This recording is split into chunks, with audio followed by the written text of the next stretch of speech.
welcome to episode number 12 of the Who Am I podcast with the Southside Church of Christ. This is Brian Dill. I'm Jackson Wells. And we are very glad that you have decided to join us for this episode. Before we get started, I wanted to bring up something. It seems that we have had our first episode to cross 100 downloads. Crazy.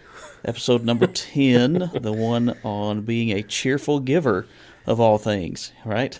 That's awesome. And so just wanted to give a shout out to the folks that are listening. We really appreciate all of you and your commitment to this program. And we hope that we continue to provide some useful content for you. So today's episode is called Am I Salty? And as I was thinking about that name and how we might be able to start, the first thing that just my mind immediately went to one of the most hotly debated topics in the world today. So Jackson, do you put salt on watermelon? So, I've only started eating watermelon within the last 2 years, perhaps. Oh, so since you've lived here in Hopkinsville. Yeah, and I don't go out of my way to eat it. Okay, sure. So I've had it fairly recently both ways. Really? Okay. Yeah, I think I prefer it with salt. With salt. Yeah. Okay. And I mean, like, I'm not going to, like, if somebody hands me a salt shaker while I'm eating watermelon, I'm going to put a little salt on there. But I'm also not like, I'm not eating this watermelon. It doesn't have any salt. You know, like, I'm going to be fine either way. Right. That's what I would think, because watermelon it's pretty sweet. Yeah. So I'll be totally honest. I've never had watermelon with salt. Okay. I mean, try it. I've always. So I also had not heard that people put salt on their watermelon until fairly recently. Really? Okay. And I started seeing that this was some kind of crazy debate that people are having. Well, you know what's even crazier is there was a trend probably about 1.5 years ago, 2 years ago, where people would put salty things on watermelon. And one that stood out that like people got really irate about was mustard. People would put mustard on their watermelon. Mustard. And when I mean I don't like mustard, so I can't imagine doing that. Wow. But the idea was, and I think this is what it is. Mustard's salty, right? I mean, you eat mustard. It is. Yeah. I mean, like you're putting that flavor on the watermelon, the saltiness of it. Oh, see, okay. So I like watermelon. Uh-huh. I'm not just dying to have watermelon every summer or something, but I like watermelon. Yeah. I like mustard. Yeah. I enjoy mustard on sandwiches, on hot dogs, those kinds of things. Never in a million years would I put mustard on a watermelon. That sounds disgusting. I have. It does sound disgusting. I've not tried it, and I have no desire to try it. Perhaps that'll be like a camp challenge that we do. I make the kids try it. Wow. Yikes. But yeah, I think it has to. You just said it a second ago. There's this sweetness, and then there's saltiness, and sometimes those things don't go together, but sometimes they do. Well, see, I think that's my problem with wrapping my mind around why I would want salt on a watermelon. Because, I don't know, watermelon just has a good flavor on its own. It's I don't know why I would want salt added to that. Now, so this summer, there's going to be a day at camp. I'm going to make sure that that's the day you're at camp, right? And we're gonna bring you down front, and we're gonna make you try watermelon with salt. Well, okay. So here's the other thing about this is that cantaloupe. Now, how much cantaloupe have you ever eaten? I have eaten. I don't know the last time I had cantaloupe. I don't think I've had cantaloupe in years. So for whatever reason, that was a big thing growing up for me. Oh, like eating cantaloupe? We had cantaloupe all the time. Yeah, we have it all the time. Our mom and dad had it all the time. I remember it sitting on the counter, and there's apparently you can like tap it and know when it's ripe. Something about I never learned what that is, how to do that. I don't think anybody does. Idea. I think it's just like a This one's ripe. Yeah, sure it is. Uh-huh. I do put salt on cantaloupe. Okay.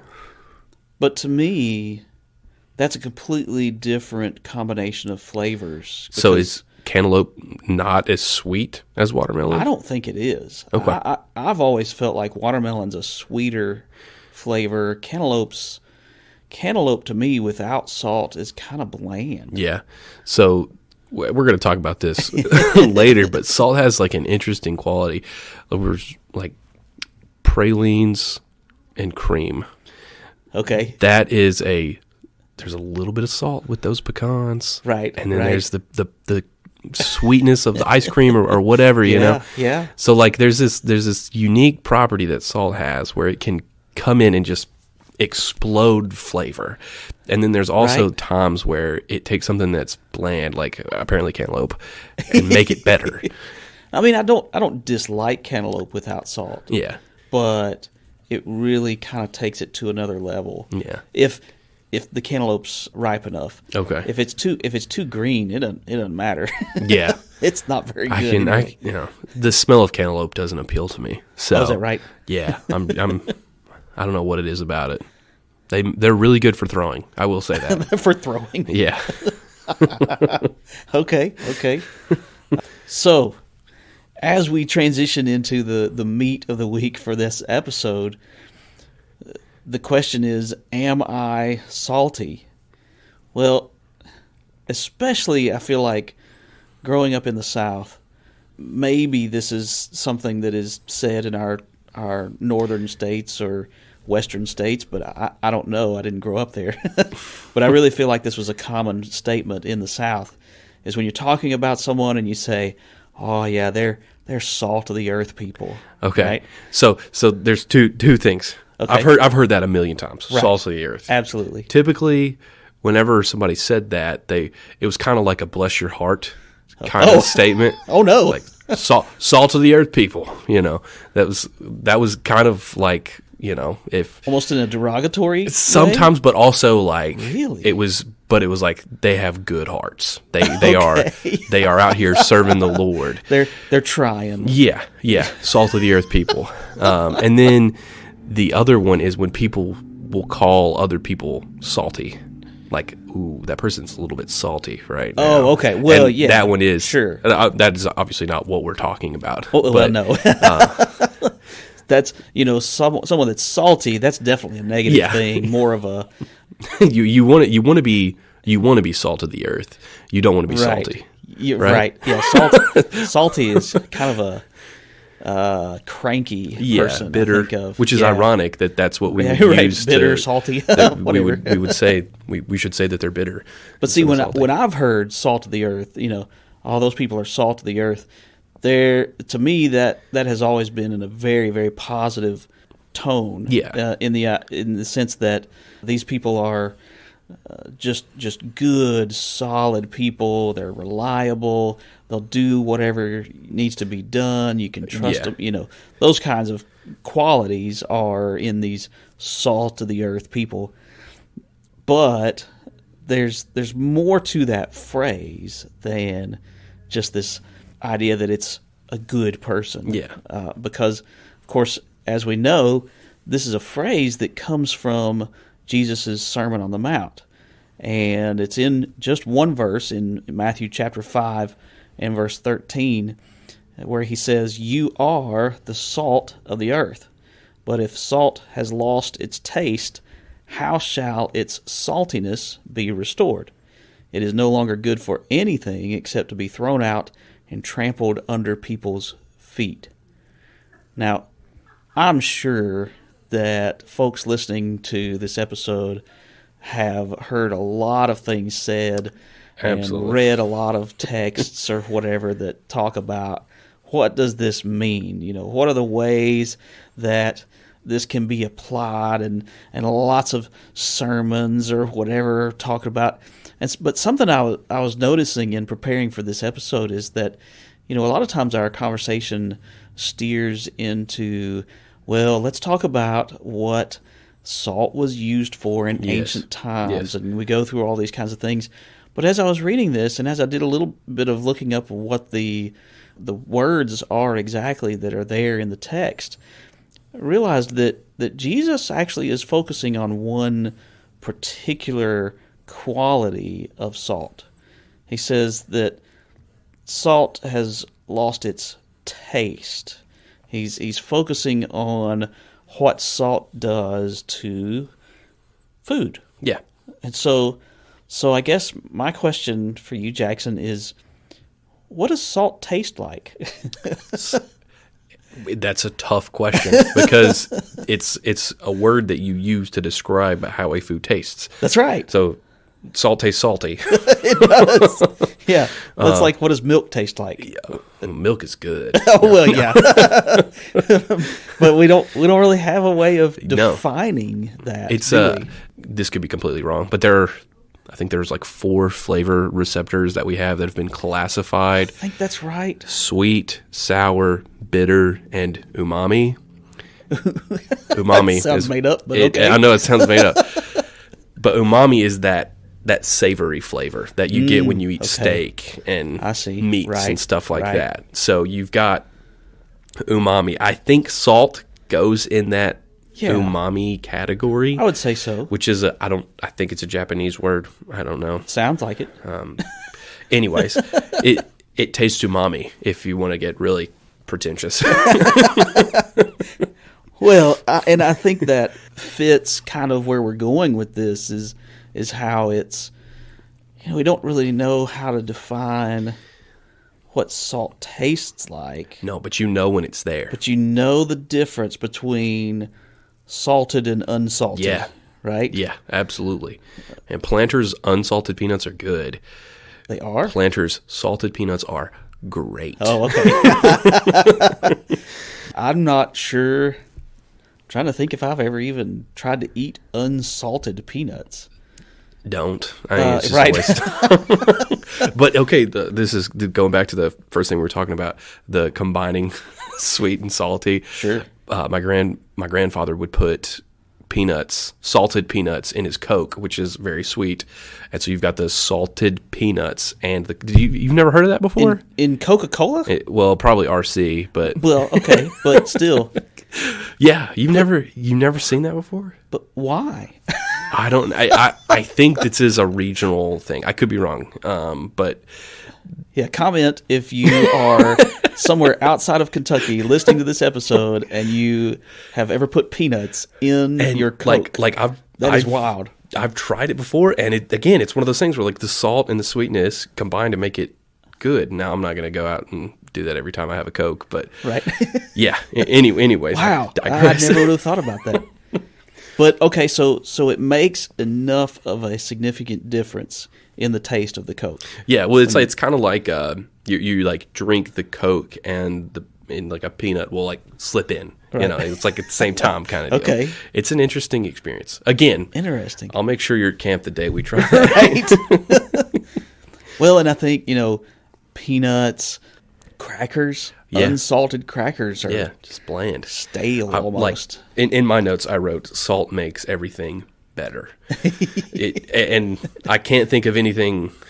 It may not make it better, realistically. Like if you like watermelon plain and you don't want any salt, then salt might not make it better, but it doesn't make it worse, in my opinion. It's hard for you to add salt to something and it be worse off than what it was before.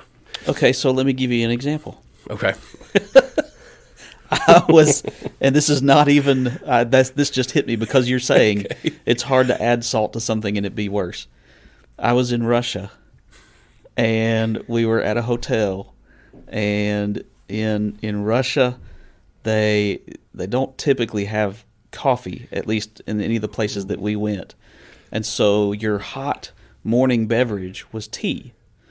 And so we sat down in the hotel at the little restaurant, and we're eating our breakfast. And I don't really like just plain tea, or I drink that a little bit more now than I used to.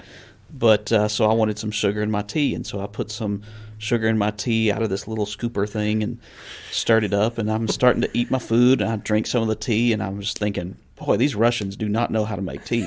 This This is gross. Whatever.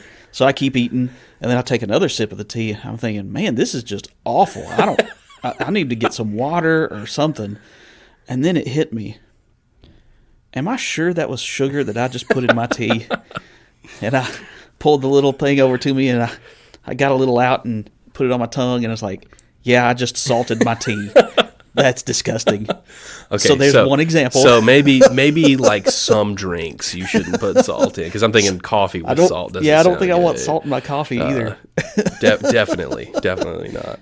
But other than, the occasional things like that, I think mac and cheese. Oh yeah, I want some salt on there. I don't have to have a ton, but just a little bit. I wrote down a list of foods that you typically use, and it's funny because the list that I came up with, everything was yellow, and you just said mac and cheese. Okay. So popcorn. Oh yeah, you put salt absolutely. on your popcorn. Any type of corn, really. I have corn listed as well. Eggs. Oh yeah, eggs. Oh yeah, you gotta have a little salt. Cheese itself can be salty. If it's I'm not, sure there's salt in the cheese making process. Yeah. So I said, but pretty much anything that's yellow. Anything that's yellow needs salt. Bananas? No, I'm just kidding. I mean, I may try never that. Tried it. If there's somebody out there that is putting salt on their bananas, we need to have a conversation. Yeah. Come to church. You may like salt a little too much. I don't know. So the story that I was already planning on telling about salt is there is such a thing as too much salt, right? I think we would agree that there is a point. Is there so much? Is it too much salt, or I'm preserving this? Oh no, there's such a thing as too much salt. So my freshman year of high school, oh man, we're in science class.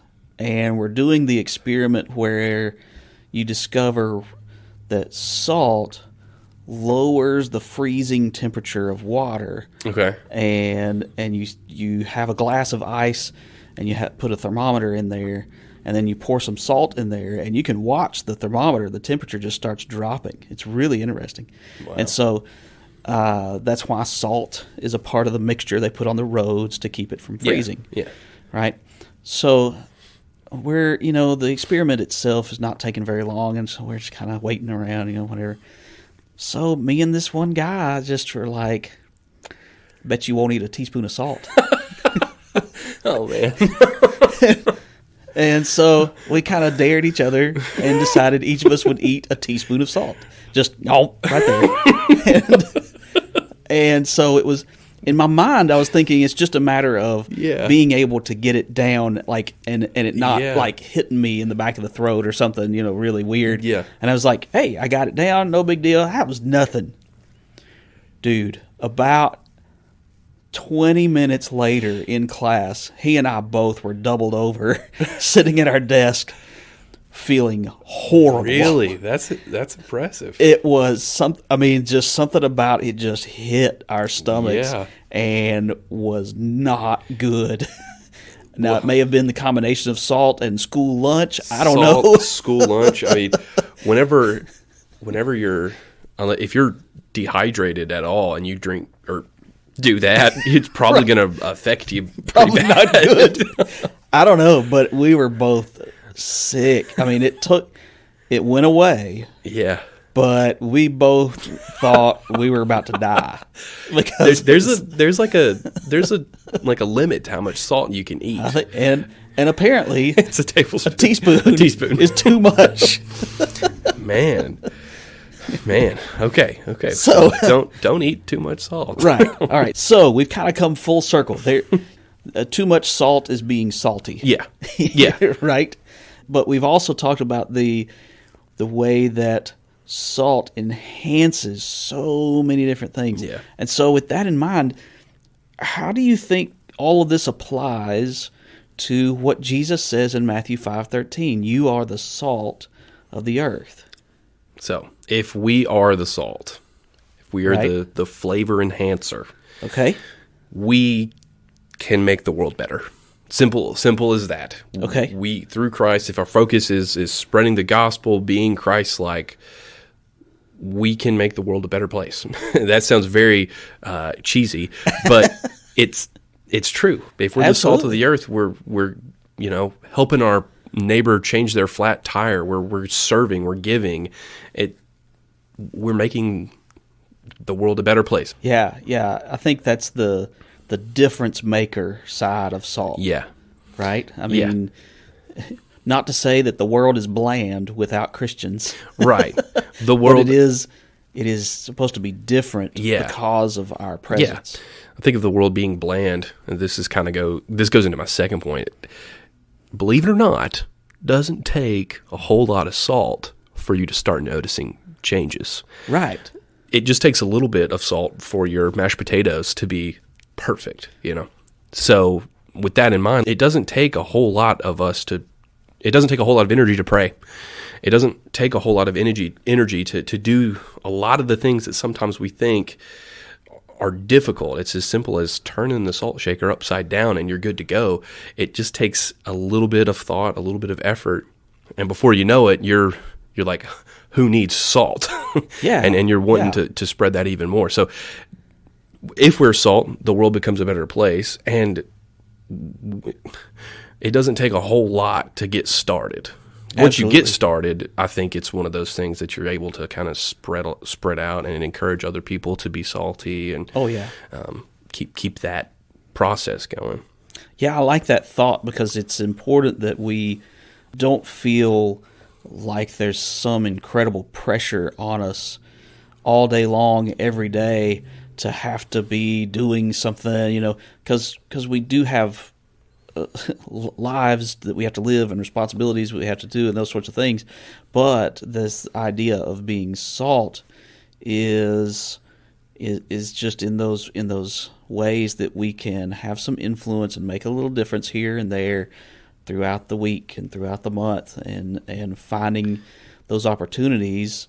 It doesn't require some big grand gesture. Yeah. Well, and I think when we talk about how to be salt, we're making a difference in the world. But the reason that we're able to do that, the reason we make such a difference, is because we are different. Yeah. Right? Yeah. We make a difference by being different. Yeah. And I think that's why I asked the question, what does salt taste like? Yeah. It's like salt. Yeah. I mean, what in the world are you how do you describe that other than, what was the word again? Umami. And I think that the reason that salt is so unique is because of how we can't put our finger on exactly what to call that or even try to compare it to, but we know when it's there and when it's not. And that's because it's so different from everything else that we ever taste. That's what we're supposed to be. That's how we are salt of the earth, because we're making a difference, because we are different from every other flavor that's out there. It reminds me of like the secret recipe where people have been trying for so long to figure out KFC's recipe. Right. There's some secret ingredient or whatever. Yes. People see Christians who are salt of the earth, and they're like, what is it in their life that isn't in mine? Because they're acting different. Why are they being kind? Why are they being gentle? Why are they being loving to all these people? Well, it's because we have Jesus in our life, and we want everybody else to know that. Absolutely. Yeah, that's interesting. The secret ingredient. I was thinking about this restaurant back home. I think I told you about it recently, called Alley Cat, or The Alley Cat. And they have these sandwiches that have this secret spice on it. And I think there are maybe 2 people in the whole restaurant that know what it is. I mean, they won't even tell 90% of their employees what's in this. And it's just this mixture of spices. Yeah. And it's it's different. Yeah. It's different from anything that I've had any other restaurant anywhere. And what's crazy is you can probably go to Walmart and get that spice. Maybe. The reason I say that is because the ingredient that is in our lives as Christians is not a secret. There you go. Everybody has access to it. We just got to make sure people know where to get it. That's exactly right. And what's more is as the salt of the earth, we are expected to be different, and we're expected to be making this difference. But the second half of this verse in Matthew 5 is when Jesus says, if salt loses its saltiness, if it has lost that flavor, if it has lost that taste, it's kind of worthless. Yeah.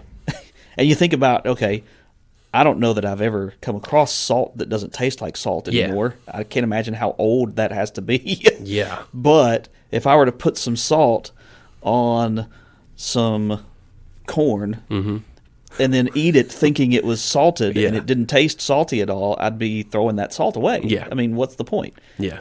Well, Jesus says that if we're basically going to live this life going unnoticed, having no impact on the world around us, making no difference in this world, we're kind of useless, like salt that has lost its taste. Yeah. That's kind of scary. It is. It is. So, am I salty? Well, I hope so. Yeah. To some degree. Yeah. Right? We need to be salty in the right way. Yeah. Not salty as in angry and bitter and negative, that sort of thing. But we need to be the salt of the earth. Absolutely. Making a difference because we are different. Anything else that you wanted to share or speak to today, Jackson? I don't think I have anything else. I've enjoyed talking about salt. This has been a good one. I've enjoyed this too. Well, we thank all of you for listening to this week's episode.